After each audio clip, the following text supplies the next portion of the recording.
সবচেয়ে বরকতপূর্ণ মহিলা তারা যাদের চাহিদা সবচেয়ে কম, আল্লাহ এদের কারণে বরকত দান করে। আপনার বাড়িতে যেটা আছে কি মনে হয় বরকতপূর্ণ? আরে বরকতপূর্ণ, ওর কারণে গজব যত আছে সবই আসে। রাসূল সাল্লাল্লাহু আলাইহি ওয়াসাল্লাম বলেছেন, ইন্না মিনাস সাআদ আলী ইবনে আদম, আদম সন্তানের জন্য সৌভাগ্যের প্রতীক হলো আল মারআতুস সালিহা, সৎ স্ত্রী হলো সৌভাগ্যের প্রথম নিদর্শন। যাকে নিয়ে আসছেন তার মাথার চুল আগেরও ছাঁটা পিছনেরও ছাঁটা, তাই না? আঙ্গুলের নখগুলো দেখবেন কুকুর শুয়োরের চেয়ে বড় বড় হয়ে আছে, দেখবেন, আপনি দেখবেন, নিজে দেখবেন। আর যে পরিমাণ আলকাতরা মাখে, আপনি কিভাবে ভাবলেন ও তো কোনোদিন জামা পরেনি, ওড়না বুরকা তো দূরের কথা, জামাই পরেনি কোনোদিন। একটা শর্ট ফতুয়া পড়েছে, হাফ প্যান্ট পরে ঘুরে বেড়াইছে, পাবনা অ্যাডওয়ার্ডে পড়ছে, বা রাজশাহী বিশ্ববিদ্যালয়ে পড়ছে, রাজশাহী কলেজে পড়ছে, পহেলা বৈশাখ গেছে, 31st নাইট গেছে, 14ই ফেব্রুয়ারি গেছে, পহেলা ফাল্গুন গেছে, যত আকাম কুকাম সব করেছে। এই নাকি বরকতপূর্ণ মহিলা, তাই না? লা হাওলা ওয়ালা কুওয়াতা ইল্লা বিল্লাহ। প্রথম নির্বাচনে ভুল করেছেন, ও হয়েছে জেদি, অহংকারী। মুহাম্মদুর রাসূলুল্লাহ সাল্লাল্লাহু আলাইহি ওয়াসাল্লাম বলছেন, ওয়াশাররু নিসাইকুম আল মুতাবাররিজাত আল মুতাখায়্যিলাত, যারা জেদি অহংকারী তারা সবচেয়ে খারাপ মহিলা।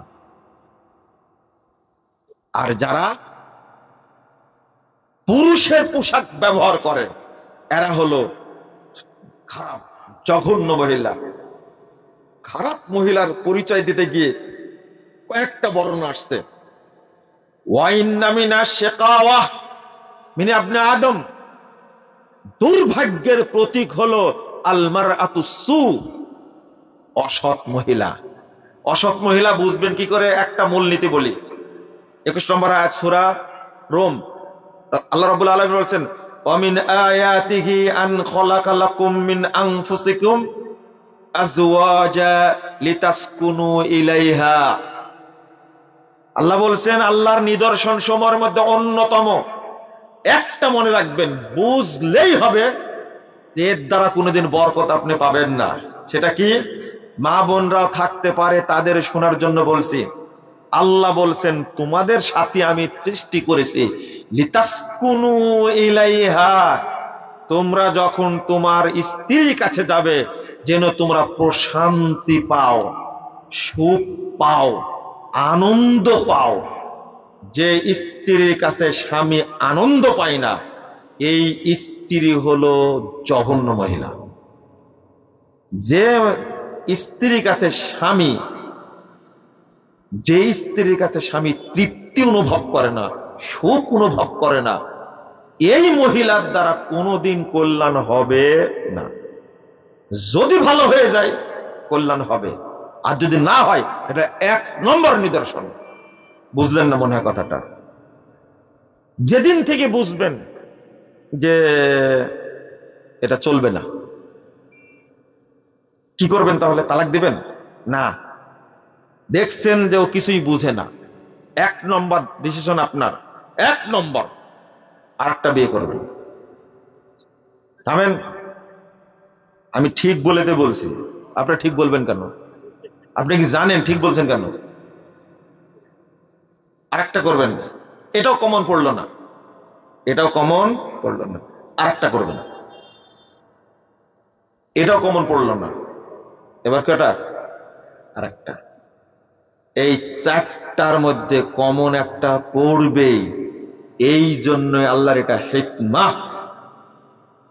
প্রথম দিনই বলে দেবেন, আল্লাহ বলে দিয়েছেন যদি তৃপ্তি না পায় স্বামী স্ত্রীর কাছে, তাহলে এই মহিলা ভালো মহিলা না, ভালো মহিলা না।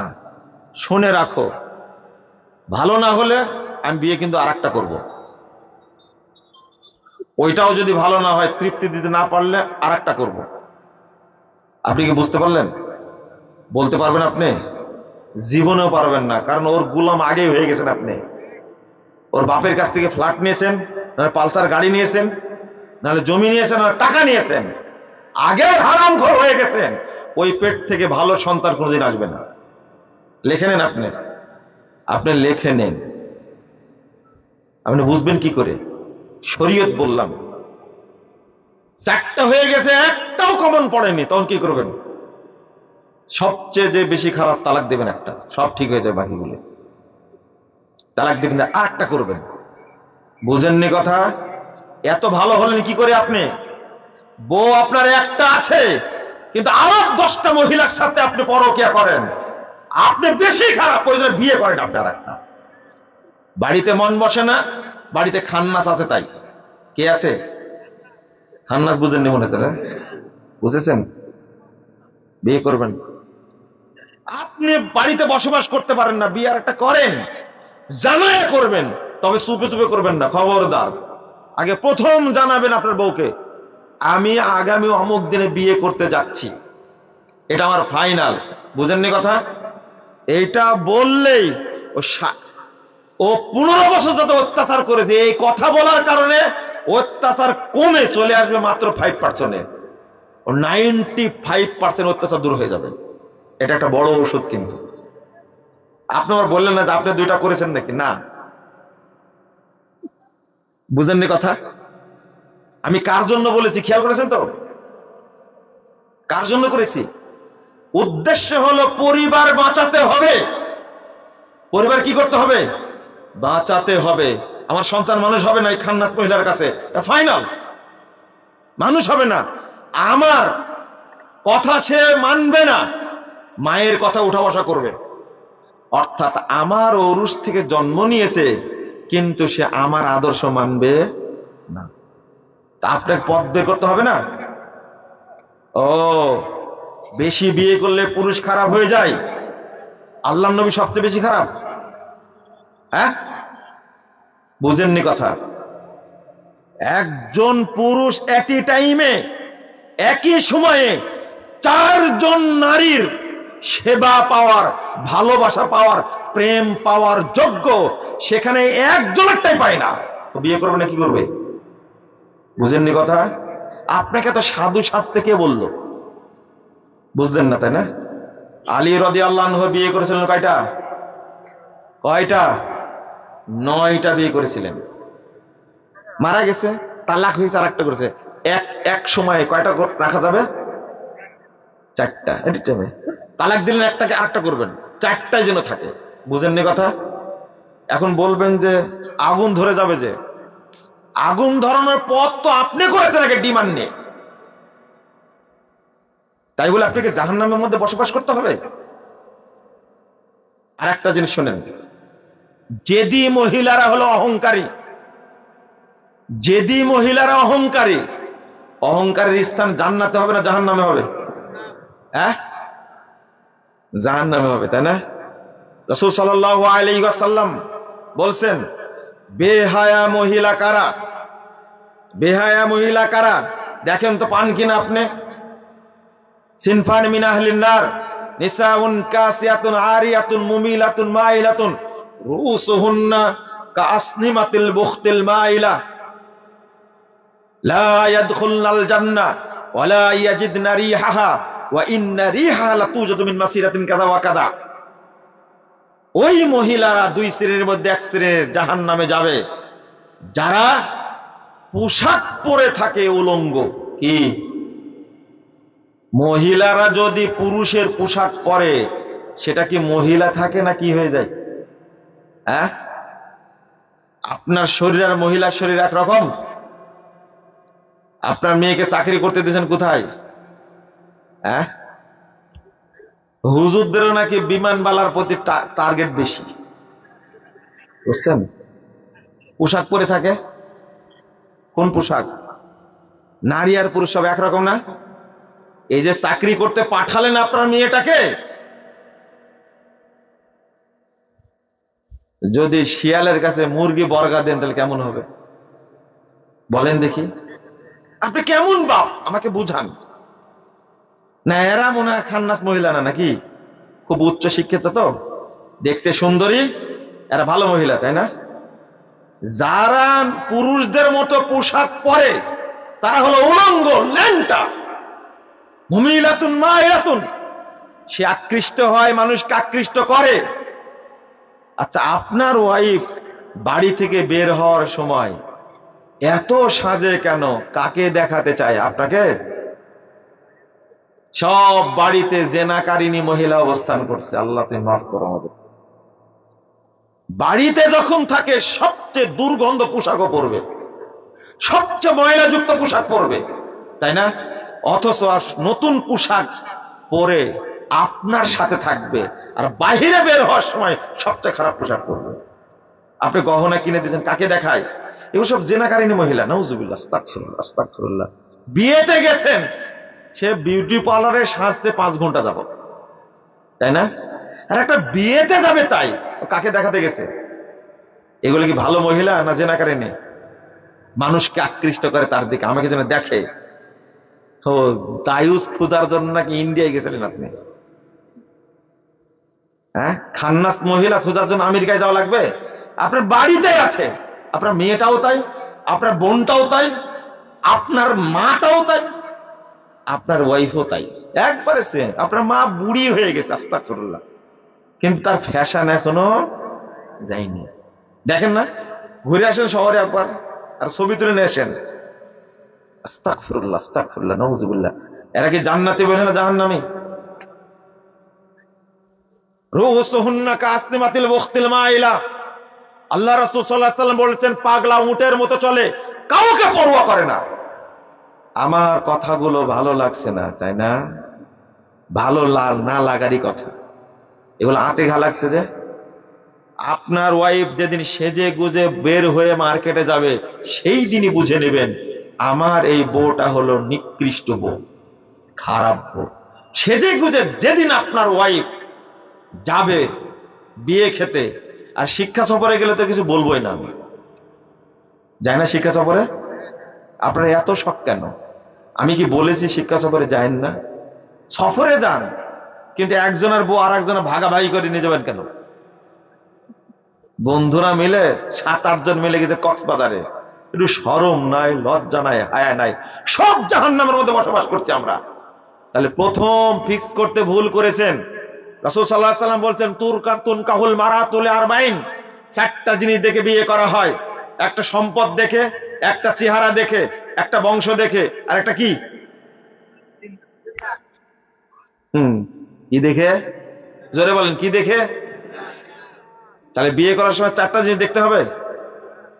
ভাইরাস বক্তা অনুবাদ করতে ভুল করেছে। আল্লাহ রাসূল বলছেন প্রচলন সমাজের এটা, মানুষ বিয়ে করে এইভাবে, ফাসফার বিজাতিদ দ্বীন, তোমরা শুধু দ্বীনকে প্রাধান্য দিবে। আর আমরা প্রাধান্য দিই কাকে? কত সুন্দর করে কাছে যে বলছে, আমাকে একটা ভালো জামাই দেন ভাই, কিচ্ছু থাকা লাগবে না, ভদ্র হলেই চলবে, দিনদার হলেই চলবে। খুঁজে দিয়ে বুঝলাম এটা তার মুখের কথা, মনের কথা না। এক প্রতারক, একটা কি প্রতারক, বুঝলেন না মনে কথা আপনারা? ওহো, আমাকে একটা মেয়ে দেন ভাই, একবারে এতিম দেন, কি এতিম দেন, কিছু থাকা লাগবে না, মেয়েটা ভালো হলে হলো। প্রস্তাব গেছে, দেখুন যে এতিম, কিছুই নাই, তখন কি আমার মেয়ে কি খাবে, কিভাবে থাকবে? এই হলো আপনার অন্তরের এক কথা, মুখে আর এক কথা। আপনার বাচ্চার বিয়ে লাগানো যে কত কঠিন সেটা আমরা বুঝি, আর আমরাও বুঝে গেছি এটা আপনার মুখের মুনাফিকি, মুখের কি প্রতারণা, এটা আমরা বুঝে গেছি। প্রথম চয়েসে ভুল করেছেন, যেটা ভুল করা যাবে না। রাগ করছেন আপনারা? এইভাবেই কুরবানি দেওয়া লাগবে, আপনার খায়েশকে কুরবানি দিতে হবে। ভালো দেখে বিয়ে করলেন, কিন্তু হলো কি, একটা হাদিস শুনেন, 5197 নম্বর হাদিস, সহিহ বুখারী, এতটুকু শুনেন, বেশি না, শুধু এতটুকু। আল্লাহ রাসূল সাল্লাল্লাহু আলাইহি ওয়াসাল্লাম বলছেন, আমি দেখলাম জাহান্নামকে সামনে, জান্নাত দেখলাম বিশাল। জান্নাত দেখছি, সালাত পড়ছিলাম, সালাতুল কুসুফ, দৌড় দিয়ে গেছেন, আমার সামনে অনেক ফলমূল, সামনে আছে আঙ্গুরের ছড়া। লাউ আখাযতু মিনহু লা আকালতুম মা বাকিয়াতিদ দুনিয়া। সাহাবীরা, যদি আমি এক ছড়া নিয়ে আসতে পারতাম তাহলে পৃথিবী যতদিন থাকতো ততদিন তোমরা খেতে। এক ছড়া আঙ্গুর এতদিন কি করে খাবে? আমরা পাবনার জন্য তো হবে না, হবে? হাদিস তো সহিহ বুখারী, এটা বের করবেন। এক থোকা আঙ্গুর সারা পৃথিবীর মানুষ কিয়ামত পর্যন্ত খাবে, শেষ হবে না। এর নাম জান্নাত। ফারাইতুন নার, আমি জাহান্নামকে দেখতে পেয়েছিলাম। আর আমি জীবনে এরকম বিভৎস জাহান্নাম দেখিনি। রাসূল সাল্লাল্লাহু আলাইহি সাল্লাম বলছেন, ফারাইতু আকসারা আহলিহান নিসা, ওই বিভৎস জাহান্নামের আমি দেখছি শুধু মহিলারাই পড়ছে। কারা? মহিলারা, শুধু মহিলারাই পড়ছে। ক্বালু ইয়া রাসূলুল্লাহ লিমাযা, তারা কেন পড়ছে? আল্লাহ রাসূল বলেছেন লিকুফরিহিন্না, বিকুফরিহিন্না, তারা কুফরি করে তাই। আয়াকফুরনা বিল্লাহ, তারা কি আল্লাহর সাথে কুফর করে? লা ইয়াকফুরনাল আশির, রাসূল সাল্লাল্লাহু আলাইহি ওয়াসাল্লাম বলছেন না, তারা স্বামীর প্রতি অকৃতজ্ঞ। যারা স্বামীর প্রতি অকৃতজ্ঞ তারা হলো জাহান্নামী মহিলা। তারা কি? আপনাকে দামি দেয় না। আপনার 5টা সন্তান হয়েছে, ব্যবসা করেন, সন্তানগুলো বিয়ে দিয়েছেন, এখন পর্যন্ত আপনার বউ আপনাকে বলদ মনে করে। কি মনে করে? কিচ্ছু বুঝে না। বুঝেননি কথা? কিচ্ছু বুঝে না। আপনাকে কত অবমূল্যায়ন করে। বর্তমান যুগের কোন মহিলা তার স্বামীকে মূল্যায়ন করে না। আল্লাহ রাসূল উদাহরণ দিয়ে দিলেন, উদাহরণ দিয়ে বুঝালেন একটা কথা, একটা জটিল কথা, যে কথা অনুবাদ করতে ভয় লাগে। আল্লাহ রাসূল বলছেন, শোনো, তারা অকৃতজ্ঞ কেন? লাউ আহসানতা ইহদাহুন্না দাহরা, তুমি যদি যুগ যুগ ধরে তার খেদমত করে যাও, তার সেবা করে দাও, ভরণ পোষণ দিয়ে যাও, সুম্মা রাওয়াত মিনকা শাইয়া, একদিন তোমার কাছে একটা কিছু দেখছে, ও সাথে সাথে বলবে মা রায়তু মিনকা খায়রান কাত, আমি জীবনেও তোমার কাছে ভালো কিছু পেলাম না। এক বাক্যে জীবনের সব শেষ। এর নাম কি? বউ, মহিলা না। এর নাম কি? স্ত্রী। এর নাম স্ত্রী। যুগের পর যুগ আপনি তাকে সেবা দিচ্ছেন। আপনার শ্বশুর তো আপনার উপর বোঝা চাপাই দিয়েছে, বোঝা চাপাই দিয়েছে, আপনি তাকে মানুষ করছেন, সবকিছু করছেন, সব ঠিক আছে, কিন্তু একদিন একটা কথা বলেছে, ও কিয়ামত পর্যন্ত মনে রাখবে, শুধু মরা না, কিয়ামত পর্যন্ত ওই দিন বলতেই থাকবে, তুমি ওই দিন বলেছিলে আমাকে এই কথা। স্বামীকে এরা এত পেড়া দিতে জানে। আচ্ছা, 20 বছর সংসার করছে, এই কথা একজন স্ত্রী তার স্বামীকে বলতে পারে না? তুমি আমার সাথে একদিনও ভালো ব্যবহার করলে না, বলতে পারে না? এটা আপনারা বুঝছেন না মনে হয় কথা। বলতে পারে না? না আপনার বাড়িতে ফেরেশতা আছে? বলতেই তো পারে যে তোমার সাথে একদিন সংসার করছি, একদিন ভালো কথা বললেন আমার সাথে, বলতে পারে না? এই কথাটা এত বড় পাপ, এত বড় ওজন, আল্লাহ রাসূল বলছেন এই কথাটুকু বলার কারণে বহু মহিলা জাহান্নামে গেছে, আমি দেখতে পাচ্ছি। আর আজকে যুগের মহিলার নাকি মারেও ধরে, স্বামীকে মারে, না খায় রাখে, তারপরে ঘরে তালা দেয়া রাখে না কি? আপনাদেরও রাখে, কিছু বলবেন না। বাংলাদেশের 95% পুরুষ নারী কর্তৃক নির্যাতিত। আমি লিখে দিলাম, যান, এর বেশি হবে। বললাম এর আরো বেশি হবে, কারণ কেউ শরীয়ত বুঝে না, কেউ শরীয়ত বুঝে না। ফ্যান এখন আর দিয়ে কি হবে, শেষ হয়ে গেছে, আলোচনা শেষ। কত বাচ্চা যেন, হাই হাই, নিয়ে আসেন রাহুলকে, নিয়ে আসেন তাড়াতাড়ি। কি বলছিলাম জানেন? এতটুকু কথার জন্য মহিলা কোথায় যেতে হয়েছে? জাহান্নামে। আজকে যে পরিমাণ গালি দিবে আপনার এলাকার মহিলা, আমি বলছি না, আমি আপনার এত দাপট কেন? এত অহংকার কেন? কত কোটি টাকার সম্পদ হয়েছে। মা খাদিজা ছিলেন সবচেয়ে ধনাঢ্য মহিলা, সবচেয়ে সম্ভ্রান্ত মহিলা। আল্লাহর নবী মুহাম্মদ সাল্লাল্লাহু আলাইহি সাল্লামকে দীর্ঘ 6 মাস তিনি ছিলেন হীরা গুহায়। সেখানে তিনি খাবার পানি নিয়ে উপস্থিত হতেন, তরকারি নিয়ে উপস্থিত হতেন। ধনাঢ্য মহিলা। আজকে যদি কোনো মহিলাকে বলা হয় তোমাকে প্রতিদিন যেতে হবে, খাবার দিয়ে আসতে হবে আমাকে, ও বিয়েই করবে না। করবে? আমার এই পাহাড়ের উপরে উঠতে সময় লেগেছিল 45 মিনিট। এই মহিলা সবচেয়ে ধনাঢ্য, সবচেয়ে সম্ভ্রান্ত, এত প্রভাবশালী মহিলা। তার খেদমত করে রাসূল সাল্লাল্লাহু আলাইহি সাল্লাম বলছেন, জিবরিল আমিন এসে আমাকে বলছেন যে আল্লাহ বলছেন খাদিজা আসছে, ওই যে হাতে পানি আছে অথবা খাবার আছে অথবা তরকারি আছে, আসলেই আপনি বলবেন কে ফাকরা আলাইহিস সালাম মিন রাব্বিহি ওয়া মিন্নি, তাকে আল্লাহর পক্ষ থেকে আমার পক্ষ থেকে খাদিজাকে সালাম দেবেন। কেন? আপনি খাদিজার মতো হন। এক বাজে ভাইরাস বক্তা খাদিজা রাদিয়াল্লাহু আনহাকে নিয়ে উক্তি করেছে, ওর বিচার বাংলার মাটিতে না হলেও আল্লাহ করবেন ইনশাআল্লাহ। কথা বুঝতে পারলেন? কেন খাদিজাকে নিয়ে উক্তি করবেন? পাগলা একটা, যখন তখন যা ইচ্ছা তাই বলে। এটা তো আপনারা জানেন। আপনাদের সবচেয়ে প্রিয় বক্তা, তাই না? সবচেয়ে প্রিয় বক্তা আপনাদের। বক্তা চিনেননি? আমি আপনাকে বলবো, আপনি আসিয়ার মতো হন, যিনি মরার আগে পৃথিবী থেকে জান্নাত দেখেছেন। আপনি হতে পারেন না কেন? কি কারণে হতে পারেন না? আপনি কি বুঝতে পারছেন? শেষ কথা আপনাদের বলবো, প্রথম বাচ্চাদের কি শিক্ষা দিবেন? কি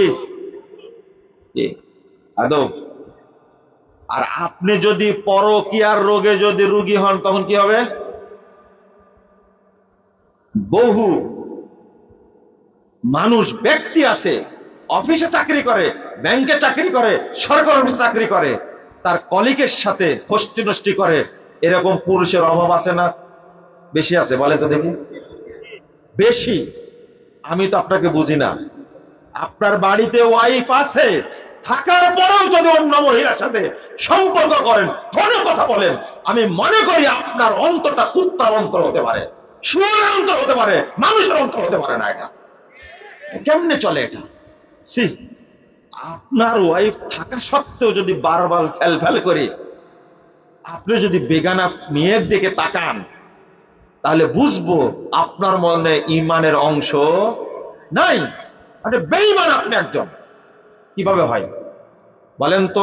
এই পুরুষ আর এই নারী, অর্থাৎ এই স্বামী আর এই স্ত্রী দ্বারা যদি সন্তান জন্ম নেয়, এই সন্তানগুলো ভালো হবে না খারাপ হবে?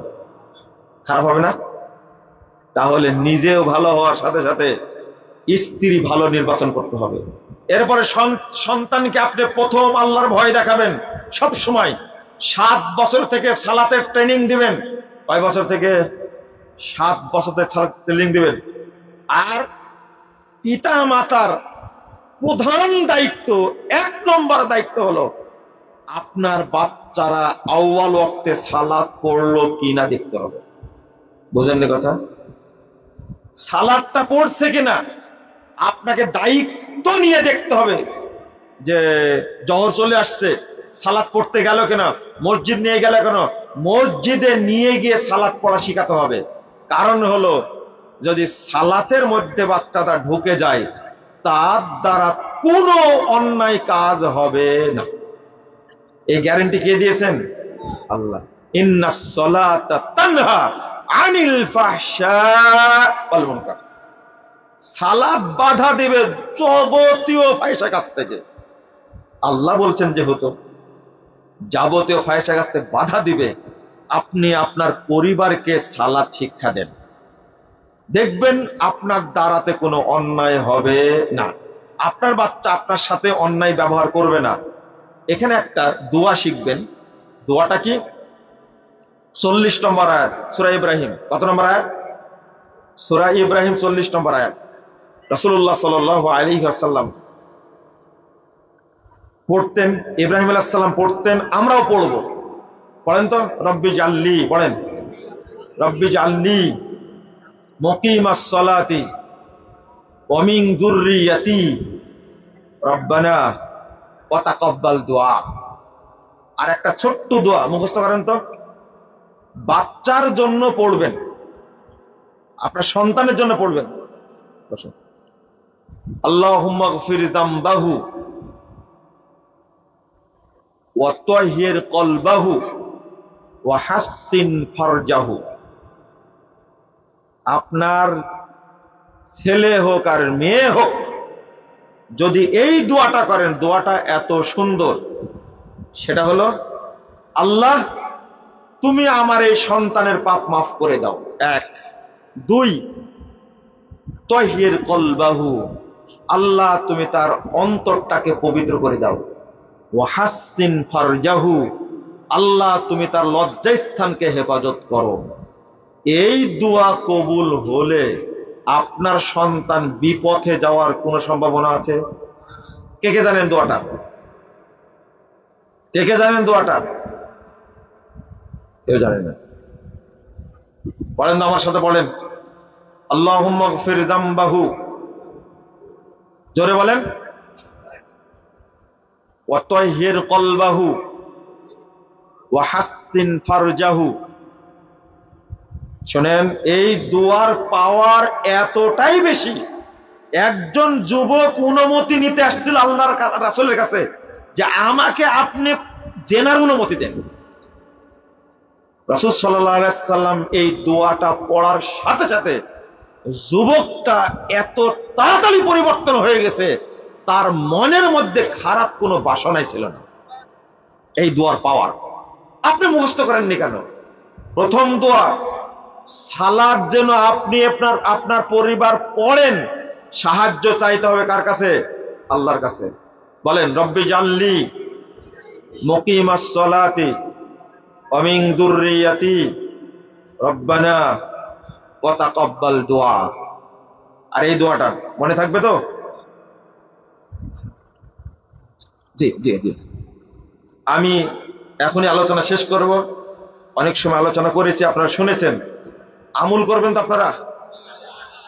আমরা এর মাধ্যমে পরিবারটাকে জান্নাতি পরিবার গড়বো ইনশাল্লাহ। বলেন সবাই ইনশাল্লাহ, বলেন ইনশাল্লাহ। কে কে বলেন? হাত তোলেন তো। আপনার ঘাড়ে শয়তান বসে আছে। আমরা আমাদের পরিবারকে জান্নাতি পরিবার করব ইনশাল্লাহ, বলেন। সবাই বলেছেন ইনশাল্লাহ? বলেন না। আল্লাহ যেন আমাদের হেফাজত করে। এই বর্তমান ফেসবুকের যুগ, ইন্টারনেটের যুগে এসে বাচ্চা কাচ্চা সব নষ্ট হয়ে যাচ্ছে। শেষে একটা কথা বলতে চাই, শিক্ষা দিবেন, দ্বীনি শিক্ষা। আজকে যে এতিম ছেলেটা, মানে সে ইংরেজিতে বক্তব্য দিচ্ছে, তো মনে হচ্ছে একজন অভিজ্ঞ, বহু আগে থেকে ইংরেজি জানে।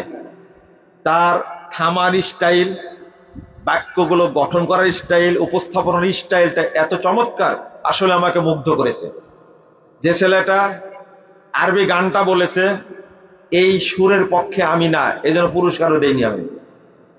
দুই, বর্তমান যুগে যে গানগুলো বের হচ্ছে, যেগুলো হচ্ছে, বিশেষ করে কলরবের অধিকাংশ গানই হলো শিরকি গান, বেদাতি গান। মনে থাকবে?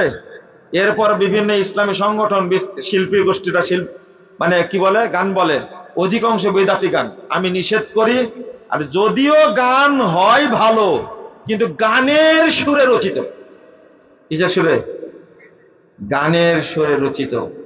এইগুলো গাওয়া যাবে না, হারাম, হারাম।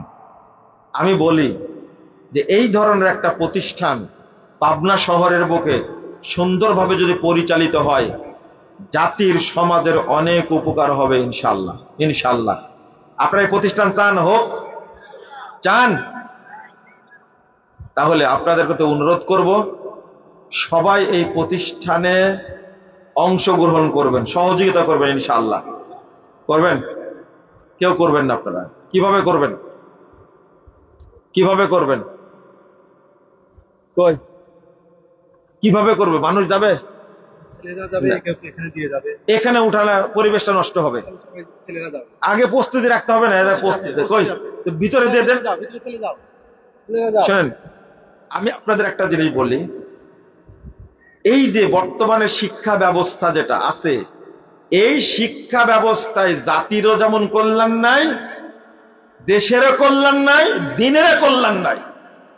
আপনারা সবাই নিজ সন্তানকে ইসলামী শিক্ষায় শিক্ষিত করবেন, বলেন ইনশাল্লাহ। ইনশাল্লাহ বলে আবার স্কুলে ভর্তি করেন না কিন্তু, যেখানে বানর তৈরি হয়। কি তৈরি হয়? বানর তৈরি হয়। একজন লোক বিশ্ববিদ্যালয়ে পড়াশোনা করে প্রফেসর হয়ে গবেষণা করে বলছে, নামটাও জাফর ইকবাল, এত সুন্দর নাম, ও বলছে আমাকে বানর তৈরি করেছে, বানর থেকে জন্ম নিয়েছে। নাউজুবিল্লাহ, আস্তাগফিরুল্লাহ, আস্তাগফিরুল্লাহ। ওই রাস্তায় টাকা খরচ করে, এইটা আপনার জন্য অভিশাপ। এই পয়সার আপনাকে হিসাব দিতেই হবে, কারণ যেগুলো তৈরি করেছেন সবগুলো দেশের জন্য ক্ষতিকর হয়েছে। আছে, আপনি ইংরেজি শিখেন, আপত্তি নাই, উদ্দেশ্য থাকতে হবে বেলাল ফিলিপসের মতো। কার মতো? বেলাল ফিলিপসের মতো। আপনি ইংরেজি শিখেন, উদ্দেশ্য থাকতে হবে জাকির নায়েকের মতো, যে আমি ইংরেজিতে অমুসলিমদের কাছে ইসলামের আসল রূপটা তুলে ধরবো। এই উদ্দেশ্যে বাংলাদেশে একজন ইংরেজি শিখে না, ওই ইংরেজি শিখে গর্ব করার জন্য, অহংকার করার জন্য। আমার ছেলে ইংরেজিতে কথা বলতে জানে, আমার ছেলে ইংরেজিতে বক্তব্য দিতে জানে, আমার ছেলে ইংরেজি খুব অভিজ্ঞ, এই অহংকারের জন্য শিখে। কোন সন্তানের উদ্দেশ্য নাই যে ইংরেজি শিখে সে দাওয়াতি কাজ করবে।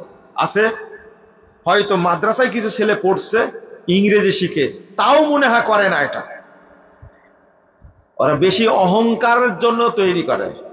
আহমদ সফা একটা লোক আছে না, ছিল না? নাম শুনেছেন আহমদ সফা? ঢাকা বিশ্ববিদ্যালয় সম্পর্কে মন্তব্য করেছে যে ঢাকা বিশ্ববিদ্যালয়ের ছাত্ররা ভালো ছাত্র হওয়ার চেয়ে অহংকারী বেশি হয়। কারণ ঢাকা বিশ্ববিদ্যালয়ে ভর্তি হলেই ওই ইবলিসের মতো একবারে বড়, মানে কি বলে, পাহাড়ের মতো ফুলে অহংকারে বাস হয়ে যায়। মানে এলেম শিখার চেয়ে, শিক্ষা অর্জনের চেয়ে কি হয় বেশি? অহংকারটা বেশি শিখে। ঢাকা বিশ্ববিদ্যালয়ে পড়ছে, মনে হয় ওর মানুষ নাই, কি হয়ে গেছে? ম্যাক্সিমাম এই ইগো তৈরি হয়। এই অহংকার দিয়ে আল্লাহর কাছে কোনো লাভ হবে না। আশা করি বুঝতে পেরেছেন। জাযাকুমুল্লাহ খায়রান ওয়া বারাকাল্লাহু ফিকুম।